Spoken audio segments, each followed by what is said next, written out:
विष्णुपादाय कृष्णपृष्ठाय भूतले श्रीमते भक्ति वेदांता स्वामिनिति नामिने। हरे कृष्ण कृष्ण कृष्ण हरे हरे, हरे राम राम राम हरे हरे। श्रील ऐसी भक्ति वेदांत स्वामी प्रभुपाद की जय, आचार्य महात्मा गांधी जी की जय। भगवद गीता 2020 में आपका स्वागत है। आज की श्लोक संख्या 11वें अध्याय का 22वां श्लोक है। पुनर्कथन कर लेते हैं 21वें श्लोक का। 21वें श्लोक में अर्जुन भगवान से कह रहे हैं, अमी हि त्वाम सुर संघा विशन्ति केचित् भीता प्राञ्जलयो गृह्णन्ति स्वस्ति इति उक्त्वा महर्षि सिद्ध संगाः स्तुवन्ति त्वाम स्तुतिभिः पुष्कलाभिः। अर्जुन कह रहे हैं भगवान से कि अब ये आप में देवताओं के समूह प्रवेश करते हुए जा रहे हैं और उनमें से ही कुछ कुछ भयभीत हो करके हाथ जोड़ करके आपसे प्रार्थना भी कर रहे हैं, और जो महर्षि और सिद्धों के समूह हैं वे आपको कल्याण हो इस प्रकार का स्वस्ति वचन कह रहे हैं, और इसी प्रकार वे आपकी स्तुति भी कर रहे हैं, वंदना भी कर रहे हैं, और वैदिक मंत्रों के द्वारा आपकी आपसे प्रार्थना भी कर रहे हैं। इस प्रकार अर्जुन ने एक विवरण दिया कि देवताओं के समूह, क्योंकि देवता भी नष्ट होते हैं और महर्षि सिद्ध संघ भी नष्ट होते हैं, सब नाशवान है, अनित्य है, सभी भगवान में प्रवेश कर रहे हैं नष्ट होने के लिए। आज की श्लोक संख्या में अर्जुन इसी को और आगे विस्तार से बता रहे हैं। रुद्रादित्या वसवो ये साध्याः विश्वेश्विनो मरुतश्चोष्मपाश्च गंधर्व यक्षार सुरसिद्ध संगाः वीक्षन्ते त्वां विस्मिताश्चैव सर्वे। हिंदी अनुवाद गीता यथारूप स्वामी प्रभुपाद के द्वारा। शिव के विविध रूप आदित्यगण, वसु, साध्य, विश्वदेव, दोनों अश्विनी कुमार, मरुदगण, पितृगण, गंधर्व, यक्ष, असुर तथा सिद्धदेव सभी आपको आश्चर्यपूर्वक देख रहे हैं। English translation Gita as it is Swami Prabhupada. The different manifestations of Lord Shiva, the Adityas, the Vasus, the Sadhyas, the Vishwa Devas, the two Ashwins, the Maruts, the forefathers, and the Gandharvas, and the Yakshas, Asuras, and all perfected demigods look at you, beholding you in wonder. इस श्लोक में प्रयोग किए गए संस्कृत शब्दों के अर्थ हैं रुद्र शिव का रूप, आदित्य आदित्यगण, वसवः सारे वसु 8 वसु होते हैं ये जो च तथा साध्याः सिद्धगण साध्य। दूसरी पंक्ति विश्वे अर्थात देवता, विश्व देवता, अश्विनो अर्थात अश्विनी कुमार, मरुतः 49 जो मरुदगण है वे, तथा उष्णपाः पितरः च तथा। तीसरी पंक्ति गंधर्वगण, यक्ष, असुर, सिद्ध देवताओं के, यहाँ पर भी सिद्ध शब्द है, और साध्या पिछले पहली पंक्ति में जो साध्या शब्द होता है अर्थात जो साधक गण है, सिद्ध साधक गण है उनके विषय में कह रहे हैं जो साधना में ही लगे रहते हैं, और यहाँ पर सिद्ध है जो सिद्ध हो चुके हैं उनके वर्णन हो रहा है। वीक्षन्ते देख रहे हैं, त्वाम आपको, विस्मिता आश्चर्यचकित होकर, च भी, एव निश्चय ही, सर्वे सब। इस श्लोक का तात्पर्य गीता यथारूप स्वामी प्रभुपाद के द्वारा।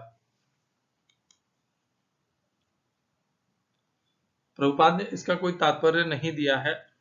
ओम अज्ञानतिमिरन्धस्य ज्ञानाञ्जनशलाकया चक्षुरुन्मिलितं येन तस्मै श्री गुरुवे नमः।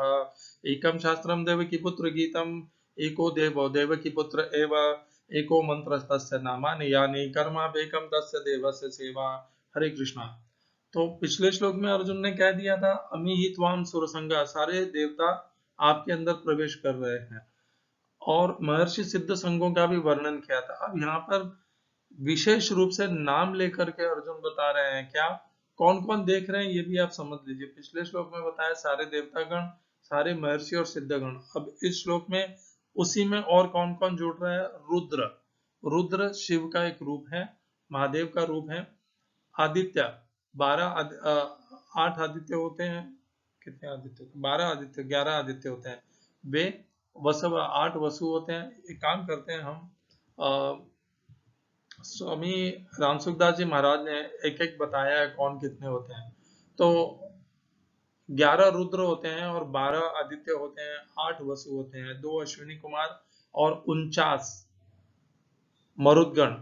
इन सब के नाम इसी अध्याय के 6ठे श्लोक की व्याख्या में दिए गए हैं, इसीलिए वहां देख लेना चाहिए।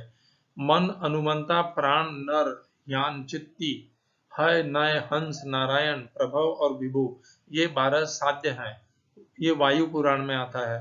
क्रतु दक्ष श्रव सत्य काल काम धुनि कुरुवान प्रभवान रोचमान, ये 10 विश्व देव हैं, ये भी वायु पुराण में आता है। कव्यवाह अनल सोम यम रमा अग्निश्वात और बहिर्षद, ये 7 पितर हैं, शिव पुराण में आता है। उष्म अर्थात गर्म अन्न खाने के कारण पितरों का नाम उष्मपा है। गंधर्व यक्षासुर सिद्ध संगा कश्यप जी की पत्नी मुनि और प्राधा से तथा अरिष्टा से गंधर्वों की उत्पत्ति हुई है। 3 मतलब पत्नी मुनि, प्राधा और अरिष्टा, इन तीनों की जो संतानें हैं वे गंधर्व हैं। गंधर्व लोग राग रागिनियों की विद्या में बड़े चतुर हैं। ये स्वर्गलोक के गायक हैं। कश्यप जी की पत्नी खसा से, पहले तो ही कश्यप जी की पत्नी मुनि, प्राधा और अरिष्टा जो गंधर्वों की माता है, अब आ रहा है नाम खसा। खसा से यक्षों की उत्पत्ति हुई है। देवताओं के विरोधी दैत्यों, दानवों और राक्षसों को असुर कहते हैं। कपिल आदि को सिद्ध कहते हैं। विक्षन्ते त्वाम विस्मिताश्चैव सर्वे, उपर्युक्त सभी देवता पितर गंधर्व यक्ष आदि चकित होकर आपको देख रहे हैं। ये सभी देवता आदि विराट रूप के ही अंग है। संबंध अब अर्जुन आगे के 3 श्लोकों में विश्वरूप के महान विकराल रूप का वर्णन करके उसका परिणाम बताते हैं। तो इससे हमें पूरा विवरण मिल गया कि कौन क्या है। तो रुद्र कितने होते हैं? आदित्य 12 होते हैं, रुद्र 11 होते हैं, वसु 8 होते हैं, और साध्य किसे कहते हैं ये भी हमें पता चल गया विष्णु पुराण से। विश्वदेवों का नाम पता चल गया विष्णु पुराण, वायु पुराण से। इस प्रकार हमने ये सब भगवान को देख रहे हैं, वीक्षन्ते, देख रहे हैं विस्मित होकर के। तो भगवान को इन सब लोगों ने देखा क्योंकि इन सब के पास दिव्य दृष्टि है। दिव्य दृष्टि के नहीं होती तो ये भगवान को नहीं देख पाते। जब भगवान ने 11वें अध्याय के 5वें श्लोक में प्रारंभ किया, तब उन्होंने क्या कहा कि ये सब उनके विश्वरूप में है। तो 11वें अध्याय का 5वां श्लोक मैं यहाँ पर पढ़ रहा हूं। तो नहीं, 6ठा श्लोक है। पश्चादित्यान् वसून् रुद्रान् अश्विनौ मरुतस्तथा बहुन्यदृष्ट पूर्वाणि पश्चाच्चर्याणि भारत। तो यहाँ पर भगवान ने कहा कि तुम आदित्यों, वसुओं, रुद्र, अश्विनों, मरुद्गण और भी जो कुछ तुमने पहले नहीं देखा है वो सब तुम देखोगे। और फिर कुछ अर्जुन ने भी कहा, पश्चामि देवांस तव देव देह, अर्जुन ने कहा 11वें अध्याय के 15वें श्लोक में, तव देव देहे सर्वांस तथा भूत विशेष संगान ब्रह्मांडमीशम कमलासनस्तम ऋषिंच सर्वानुरंगांश दिव्यान। तो वहां पर अर्जुन ने कहा कि उन्होंने ब्रह्मदेव को कमल के आसन पर, शिव जी को और सिद्ध संगों को देखा, वहां पर भी महर्षि सिद्ध संगा।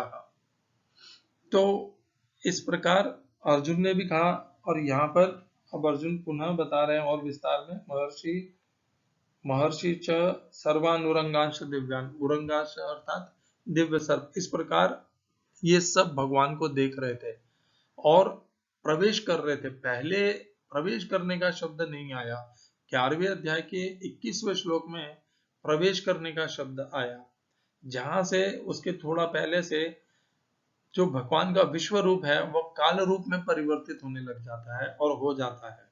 जैसे ही वह काल रूप में परिवर्तित होता है तो इस संसार के जो भी अनित्य हैं वे भगवान में प्रवेश करने लग जाते हैं।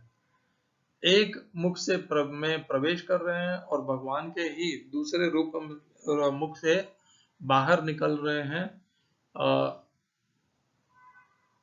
शिशु के रूप में या अन्य रूपों में बाहर निकल रहे हैं।